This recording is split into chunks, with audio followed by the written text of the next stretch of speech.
La phlébothérapie régénératrice tridimensionnelle ambulatoire, TRAP, est une méthode d'injection non oblitérante qui agit sur les parois des vaisseaux de la circulation perforante et superficielle. C'est un traitement de la maladie varicoeuse qui renforce les parois veineuses, réduit la lumière vasculaire, répare la fonction valvulaire et rend invisible le vaisseau apparent, veine varicoeuse, vénule et télangiectasie capillaire.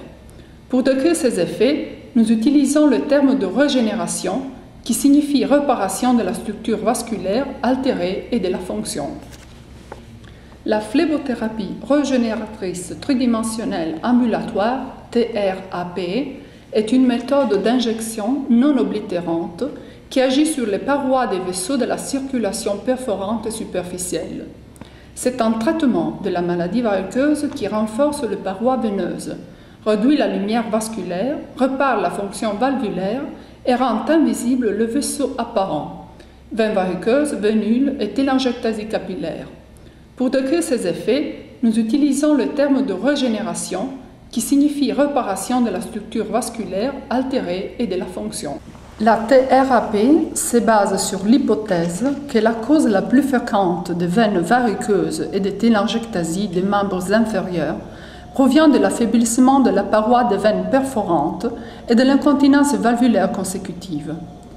Pour renforcer les parois, réduire le calibre de veines et réparer la continence valvulaire, nous injectons dans tous les vaisseaux visibles à l'œil nu et grâce à la transillumination une solution sclérosante à concentration non oblitérante, en quantité suffisante pour atteindre les veines perforantes.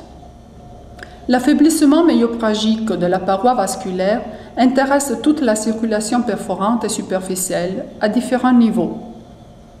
Nous traitons une pathologie tridimensionnelle avec un traitement tridimensionnel. L'efficacité du traitement est démontrée par la disparition en surface de tous les vaisseaux de la circulation superficielle. La TRAP utilise des seringues de 2,5 mm, des aiguilles de 30 G ou de 27 G et une solution sclérosante à concentration non oblitérante. Nous utilisons une solution de 4 à 6% de salicylate de sodium véhiculée par une solution hydroglycérique tamponnée. Le membre inférieur est subdivisé en 3 régions fonctionnelles, la région médiale, postérieure et latérale. On procède d'abord à l'injection dans la région médiale du pied, du mollet et de la cuisse, puis dans la région postérieure, puis dans la région latérale, et ainsi de suite. On injecte normalement de 12 à 45 mm. L'efficacité du traitement est dose dépendante. L'opérateur commence en injectant dans la couronne phlébectasique du pied. De bas en haut et dans l'ordre, tous les vaisseaux visibles à l'œil nu ou grâce à la transillumination sont injectés. Télangiectasie, vénule, veine réticulaire, veine perforante, veine tronculaire. La quantité de solution injectée pour chaque injection doit être suffisante pour que les veines perforantes soient également comprises dans les traitements. L'affaiblissement progressif des parois des veines perforantes, qui relient la circulation superficielle à la circulation profonde, provoque une insuffisance valvulaire et une pression anormale qui se déverse dans les vaisseaux superficiels qui se dilatent. L'hyperpression hémodynamique est plus évidente dans les vaisseaux dont la structure anatomique est moins résistante. Si les veines réticulaires dans l'air sujettes à une pression anormale deviennent facilement ectasiques, il est plus rare que des télangiectasies capillaires se forment. Au contraire, si les veines réticulaires possèdent une paroi plus résistante à l'hyperpression hémodynamique, des réseaux épais de télangiectasie se forment facilement. Des télangiectasies se forment lorsque les veines ectasiques ne réussissent plus à absorber l'accroissement rapide de la pression causée par la contraction musculaire. Des télangiectasies peuvent se former également à l'absence de veines réticulaires si le réseau capillaire est directement relié à une veine perforante incontinente. Des télangiectasies et des micro-télangiectasies, matting, peuvent se former après une séance de sclérothérapie ou après une chirurgie ablative, à raison de modifications hémodynamiques provoquées par ces techniques. L'insuffisance valvulaire peut couvrir de nombreuses manifestations cliniques, mais ce qui reste évident, c'est que les veines ectasiques visibles à l'œil nu ou grâce à la transillumination sont représentés par le sang qui s'échappe de la circulation profonde. Les vaisseaux ectasiques constituent donc une valvule de sécurité de l'hypertension hémodynamique. Si nous réduisons ces réseaux vasculaires dilatés, sans traiter la cause anatomique, c'est-à-dire l'insuffisance des veines perforantes, la pression sur la circulation superficielle résiduelle augmentera et de nouvelles varices se formeront. L'insuffisance valvulaire est dynamique. La contraction du dit cœur périphérique, constitué par le muscle du mollet, génère une pression hémodynamique plus élevée, jusqu'à 300 mm de mercure. Cette région, qui est d'une importance stratégique pour le bon fonctionnement de la circulation veineuse des membres inférieurs, contient environ 100 veines perforantes.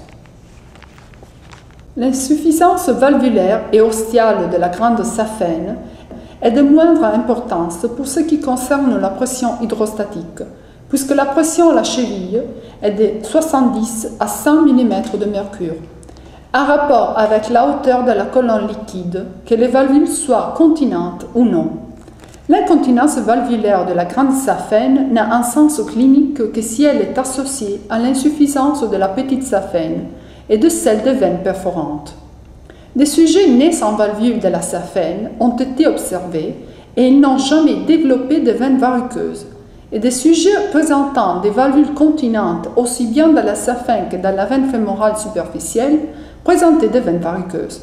Si la pression hydrostatique depuis la veine jusqu'à la cheville est d'une importance minime, la poussée hydrostatique que constitue la force exercée par le sang de façon perpendiculaire à la paroi veineuse est, elle, beaucoup plus importante. Cette force tend à dilater la veine. La poussée hydrostatique est le produit de la pression multipliée par le diamètre interne de la veine, multipliée par la hauteur de 1 cm. Si un vaisseau est dilaté, la pression interne agit sur une surface plus large et développe ainsi une force plus importante. Une poussée hydrostatique plus élevée n'est pas due à une quantité de sang plus élevée dans les vaisseaux, mais à une surface interne supérieure de vaisseaux dilatés. Prenons un exemple. Considérons deux veines, l'une d'un diamètre de 1 mm et l'autre d'un diamètre de 10 mm. Dans le vaisseau le plus large, la pression agit sur une surface plus large et développe donc une force plus importante. Dans cet exemple, seulement deux causes comptent. La hauteur de la colonne de sang et le diamètre de la veine en son point le plus bas et le plus dilaté. Considérons maintenant une troisième veine, toujours longue de 1 mètre et de 1 mm de diamètre, à l'exception de 5 derniers centimètres où le diamètre est de 20 mm.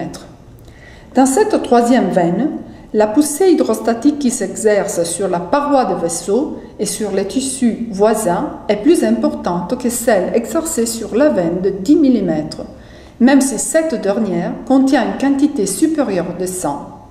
La poussée hydrostatique est une force qui se mesure en grammes par centimètre. Si nous calculons une pression hydrostatique de 76 mm de mercure pour 1 cm de longueur de vaisseau, la force est de 100 grammes par centimètre carré, multipliée par la hauteur de 1 cm, multipliée par le diamètre interne du vaisseau, exprimé en centimètres. Pour simplifier les poids spécifiques du liquide, nous lui attribuons la valeur 1. Voici quelques exemples de poussées hydrostatiques à la pression hydrostatique de 76 mm de mercure dans des vaisseaux de différents diamètres. À longueur de vaisseau égale, la poussée hydrostatique croît de façon linéaire avec le diamètre interne. On doit ajouter à la force de gravité la décélération de l'impact du talon pendant la déambulation, capable de multiplier, au moins pour un court instant, les forces mises en jeu. Ces considérations mettent en évidence l'importance de réduire le diamètre des vaisseaux dans les régions les plus distales des jambes, là où l'incontinence des veines perforantes génère la pression hémodynamique la plus élevée. Le mécanisme mis en hypothèse dans la maladie variceuse est le suivant.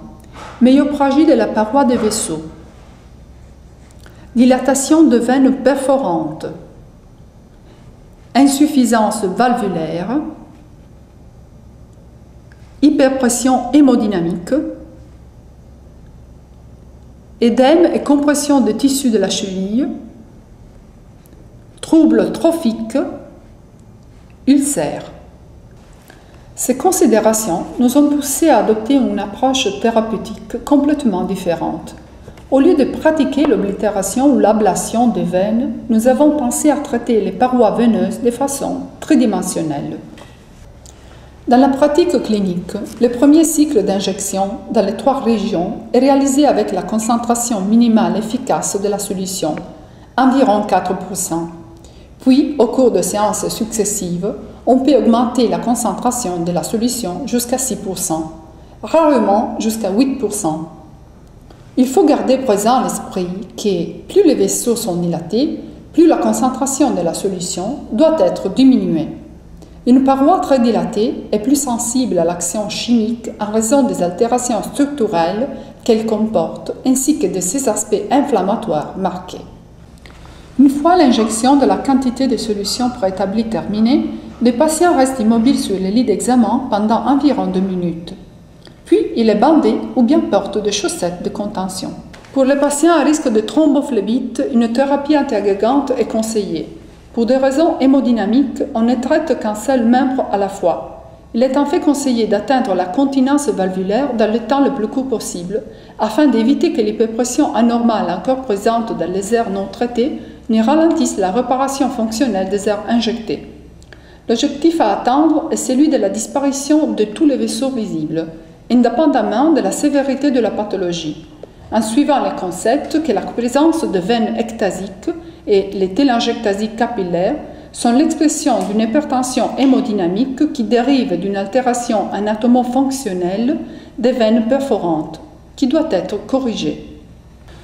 L'efficacité du traitement peut être évaluée grâce à la disparition en surface des vaisseaux de la circulation superficielle et grâce à la persistance dans le temps du résultat. Les vaisseaux superficiels disparaissent, même si la solution n'est pas oblitérante, car ils ne sont plus soumis à l'hyperpression normale qui dérive de l'incontinence de veines voisines. L'utilisation d'une solution non oblitérante rend les effets secondaires insignifiants. L'efficacité des injections tridimensionnelles d'une solution non oblitérante a été évaluée en 2003 grâce à une étude expérimentale réalisée en double avec dans notre division. Des groupes de 30 patients présentant des vaisseaux ectasiques symétriques ont été recrutés. Les 2 groupes ont reçu une injection de solution à 6% de salicylate de sodium véhiculée par un hydroglycérique tamponné. Les télangiectasies ont été injectées avec 6 mm par séance. Les veines ectasiques ont été injectées avec 9 mm par séance. 2 traitements ont été réalisés sur la même aire. Des photos standardisées avant-après ont été élaborées par des tiers indépendants avec les programmes Photoshop et avec un programme spécifique de comptage de pixels, réalisé par la faculté d'ingénierie de l'Université de Gênes. La moyenne totale de la disparition des vaisseaux visibles sur les 2 groupes a été de 89,715%. L'hypothèse pathogénique est confirmée par nos résultats cliniques, par le résultat de l'étude d'efficacité. L'action non oblitérante ou tridimensionnelle exercée sur les parois des vaisseaux de la circulation perforante et superficielle corrige de façon contemporaine l'insuffisance valvulaire et la dilatation des veines. Les techniques de traitement des veines variceuses agissent sur une portion limitée de la circulation. Au contraire, la TRAP agit sur l'intercirculation superficielle perforante. L'étendue de l'action tridimensionnelle fait disparaître les vaisseaux visibles, arrête ou retarde l'évolution de la maladie variceuse et stabilise le résultat dans le temps. L'absence de faits secondaires significatifs et la nature curative de la TRAP suggèrent son utilisation non seulement chez les patients présentant d'évidentes veines variceuses ou de télangiectasie, mais aussi chez les sujets jeunes présentant des prédispositions familiales de veines variceuses, afin de prévenir le développement d'ectasie veineuse visible.